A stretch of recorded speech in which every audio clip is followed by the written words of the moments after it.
How's it going, everybody? The Ginger Ninja here, and today I'm going to be telling you guys what I think should be in NBA 2K17 or should be taken out. So basically, it's my NBA 2K17 wish list. I'm going to start with my team, mainly because it's 2K's fastest growing game mode and probably the most popular game mode. So with that, the first thing needed is most requested thing for my team, and that's a trade block. So many people have wanted this, especially YouTubers, because it's easier for wagers. But I mean, it can be used for more as well. For example, if I pulled LeBron but I wanted Steph, then I could trade someone who had Steph but wanted a LeBron. It's a win-win for everyone.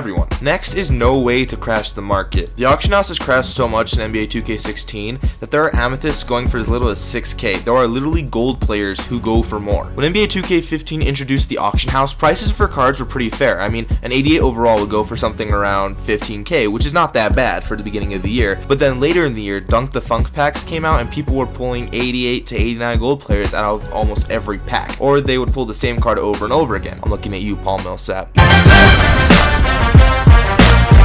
Paul Millsap, okay, yes, Paul Millsap, how much did he go for? He's worth less than the pack. Another Paul Millsap, that's my third Paul Millsap. Paul, are you freaking kidding me?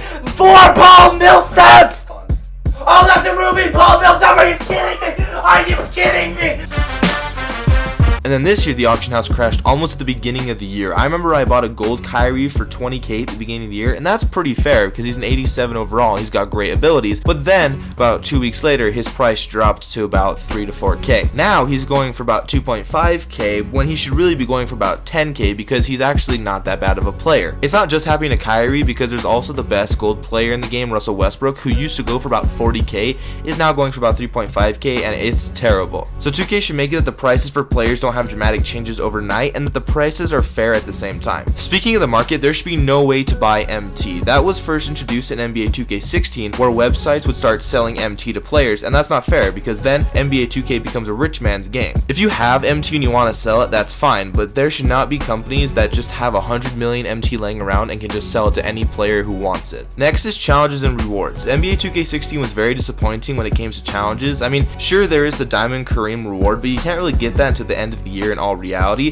The challenges should be more like the challenges that were in NBA 2K15 where you could get Sapphire players out of them. Remember the Yao Ming challenge? That was perfect because it gave everyone the opportunity to get a good player, and instead of playing 100 and something games like in Road to the Finals to get the Kareem, you only had to play 3 games. And I know people are going to be like, but then everyone will have the same players. And don't worry, that brings me to my next item, which is making rewards auctionable. In games like Madden, once you get reward players, you can do whatever you please with those players, whether you want to put them in your team to grow your team and make it stronger, or if you want to sell them to make some extra money to purchase players, or even trade these players for players, so you can do so. But in 2K, once you get a reward player, you're stuck with that player forever, and that's not how it should be. You should be able to do what you want with the players, considering you put in the time and effort to get that player. Another thing Madden has done really well that 2K needs to implement into 2K17 are sets. If you don't know, sets are basically just checklists of items or players in the game, and once the list has everything, you receive a reward. I really like the large quick sell set in Madden 16, where you put in 5 gold badges, 5 silver badges, and 5 bronze badges, and you receive a large quick sell pack, which can give you anywhere from 1,000 to 1 million coins. Other sets include Team of the Week, Road to the Playoffs, Legends, and much more. I think it'd be awesome if 2K did something like Team of the Week, where 13 players were awarded to a Team of the Week set.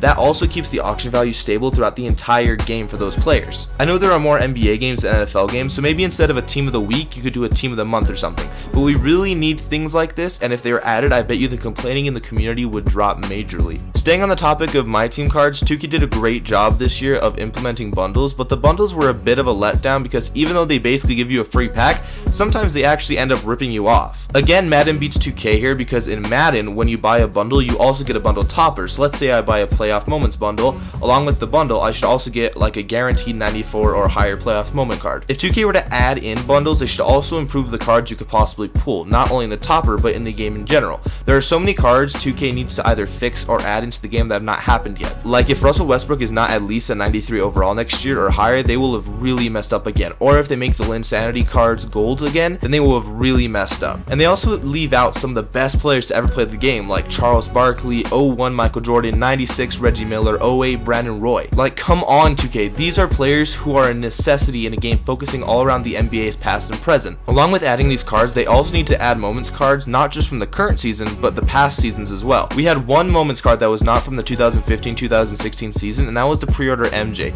Is that really it 2K? What about the moments card for Clay when he hit 37 1/4? What about the moments card for Kobe when he hit 81? What about Wilt when he reached 100? You need to also put in moments cards from the greatest moments in NBA history. I know you sort of implemented that into your Throwback Thursday cards, but those are not throwbacks. Throwback Thursday cards should be throwbacks to when a player had a monster season, not game. And since we're talking about Throwback Thursday, just make Throwback Thursday cards 87 or higher. No one's thinking to themselves, I really need a 70 overall Rashard Lewis. He could be a great addition to my team, because no one's actually going to use that card. Getting off the subject of cards and packs, next we need to put in more game modes into my team. This year you put in the Gauntlet, which showed potential, but eventually flopped due to the increase in want for draft mode, which you need to implement. Seriously, do you guys not see all these people using 2K MC Central for videos? If you guys were to add a draft mode, then it would expand the reason to play my team, because let's be real, once you finish Road to the Playoffs, if you even play it, there's nothing to do. Add in online tournaments or something like that, that way there's constant content being shot at us. Overload us with content if you need to, because we could use an overload about now. And if you guys aren't going to add this stuff in, then at least make Road to the Playoffs longer with no restrictions and have better rewards. That way people actually have reason to play it. By the time someone gets that Amethyst Patrick Ewing, diamonds are already being thrown at everyone. And finally, I'm just going to talk about some final edits you guys need to do. First of all, you guys should make the team customization much wider. Make it so we can go more in depth when we're creating our jerseys and courts and stuff like that. You guys basically did a perfect job this year. Now let's see you guys add more to it. Second, you guys have to either lower the price of contracts or make them easier to get. People who don't spend hundreds of dollars in the game opening packs don't get as many contracts. Madden is fair and makes 50 contracts 1,000 coins. Wait, did I read that right? 1,000? I'm so done! 2K, you guys realize that 50 contracts cost around 4,000 MT, right? And honestly, 1,000 coins in Madden is equal to about 300 MT because you earn around 1,500 coins every game you play in Madden. I think I'm just gonna leave this video here. I'm Jinjin Josuke, I'll see you guys next episode. See you guys later.